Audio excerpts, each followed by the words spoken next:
افلا یتدبرون القرآن، تدبر قرآن، مولانا امین احسن اصلاحی۔ سورہ المجادلہ، تمہید۔ بسم اللہ الرحمن الرحیم۔ سورہ کا عمود اور سابق سورہ سے تعلق۔ سابق سورہ کا خاتمہ اہل کتاب کے اس اعتراض کے جواب پر ہوا ہے جو انہوں نے جہاد کے خلاف اٹھایا۔ اس اعتراض سے تعرض کی ضرورت ظاہر ہے کہ اس وجہ سے پیش آئی کہ مخالفین کے یہ اعتراضات منافقین اٹھا لیتے اور پھر ان کو چپ کے مسلمانوں کے اندر پھیلانا شروع کر دیتے کہ ان کے عقیدہ کو متزلزل اور ان کے جوش جہاد کو سرد کریں۔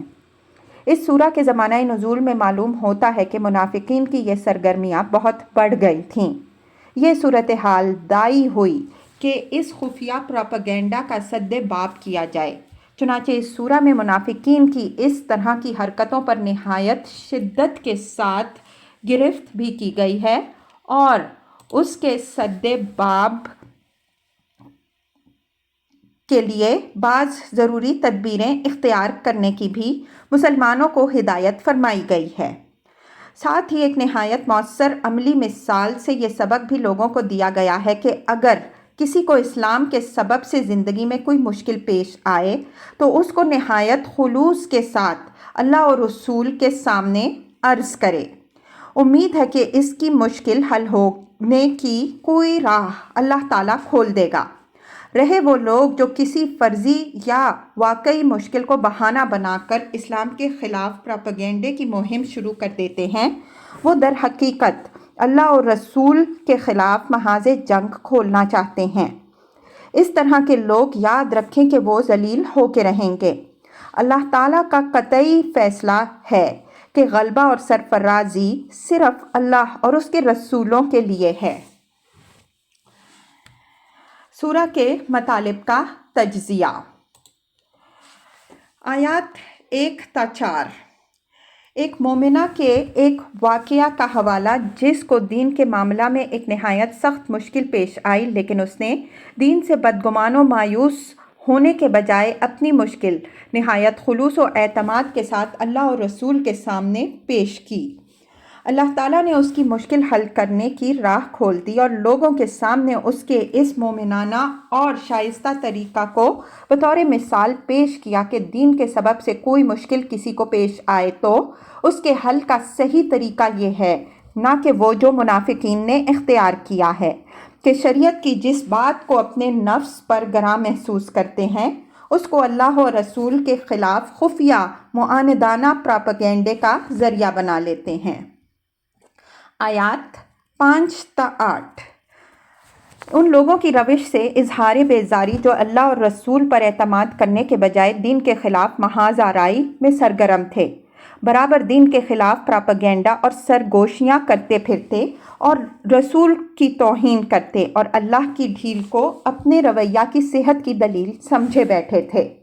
ان کو متنبہ فرمایا گیا ہے کہ یہ دنیا میں بھی ذلیل ہوں گے جس کی شہادت تاریخ میں موجود ہے، اور آخرت میں بھی ان کا حصہ جہنم ہے جو ساری کسر پوری کر دے گا۔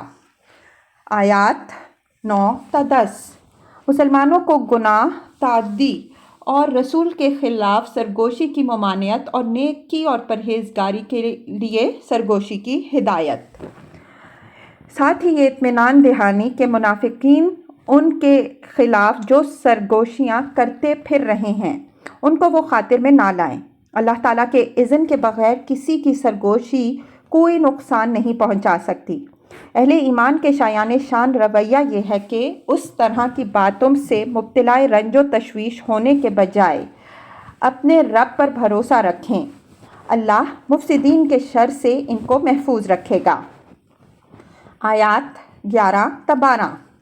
مجلس نبوی صلی اللہ علیہ وآلہ وسلم کے آداب و احترام کو ملحوظ رکھنے کی ہدایت اور اس کو نجوہ کی جگہ بنانے کی ممانعت۔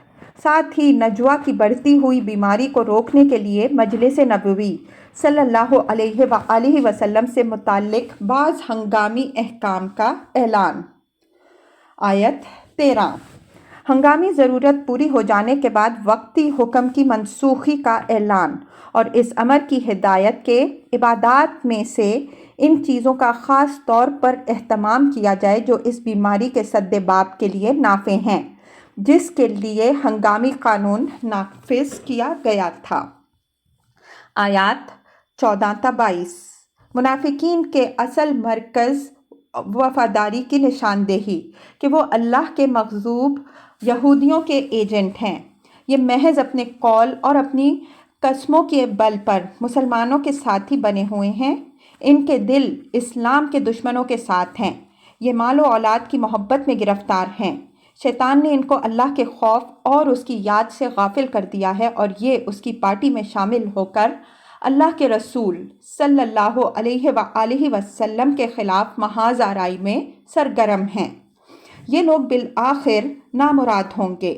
اللہ کا یہ حتمی فیصلہ ہے کہ غلبہ اللہ اور اس کے رسولوں کے لیے ہے۔ سچے اہل ایمان وہی ہیں جو اللہ اور رسول کے دشمنوں سے، خواہ وہ ان کے باپ، بیٹے، بھائی اور اہل قبیلہ ہی کیوں نہ ہوں، بالکل قطع علائق کر لیں۔ اللہ انہی لوگوں سے راضی ہے۔ یہی اللہ کی پارٹی ہیں اور یہی فلاح پانے والے ہیں۔